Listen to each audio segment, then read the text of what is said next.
Hey everyone, this is Seb bringing you a new video review. Today we're going to see how our blue spiky little friend is doing in his latest adventure in Sonic Colors for both the Nintendo Wii and Nintendo DS. We'll be looking at the Wii version, which is another attempt at an exciting 3D Sonic game. Did Sonic Team finally get their act together to deliver a Sonic game that's actually worth something for once? Or is it just another disappointment for longtime Sonic fans? Let's find out, shall we? When you start up a new game, you are dropped straight into the action. It saves plot for later, and I like that. It's just like the good old days. Of course, being a modern Sonic game, it does need a plot, and per usual, it's pretty nonsensical and mostly aimed towards a younger audience. Goody Good Shoes Dr. Evil Eggman Robotnik has created the biggest theme park in the universe to make up for his past deeds. Of course, being the douche that he is, Sonic decides to wreck the place just because he can. Somebody was dumb enough to leave the keys in this thing. It's like Eggman's begging us to sneak in and trash the place. Oh man, this thing's got crazy fast acceleration. You call this fast? Obviously, it's soon revealed that Dr. Robotnik's intentions are less than kind, as he is actually harvesting aliens for his own little agenda. But seriously, if this guy ever turns good for real, he won't have a life with Sonic around. He may have looked hip and cool once, but nowadays Sonic just comes across as a real dick. Man, I must be getting old or something. Anyway, the plot is pretty straightforward and the execution won't excite many. The voice acting is adequate, although I can hear the fanboys raving over Sonic's new voice already. Sonic! Who you calling nothing? Tails is also along for the ride, but he could have just as well stayed home. He has no impact whatsoever on gameplay or even much on the story actually. For the most part he's just there. Oh well, who cares about the story in a Sonic game anyway? We want solid gameplay for once, and I was pleasantly surprised to actually find that in this game. Yeah, imagine that, a 3D Sonic game that offers fun for pretty much the entire time. Who knew?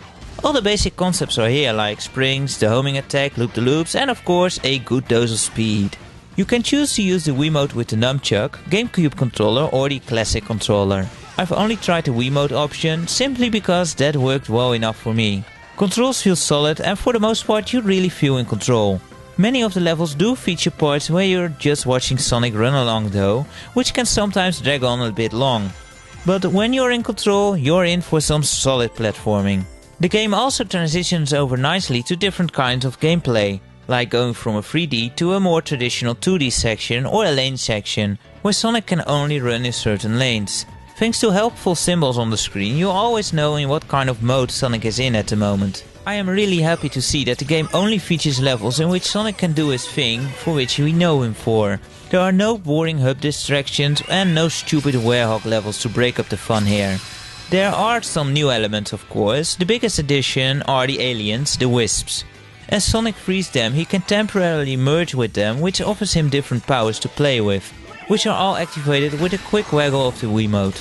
These offer some diversity in how you can beat the levels. However, I feel that many of the powers just break the flow of the gameplay. Luckily, you can opt to just zip by without using any, but some levels do require you to utilize them. And if you want to go for those S ranks, then you will be required to use them to their fullest potential to get the best scores.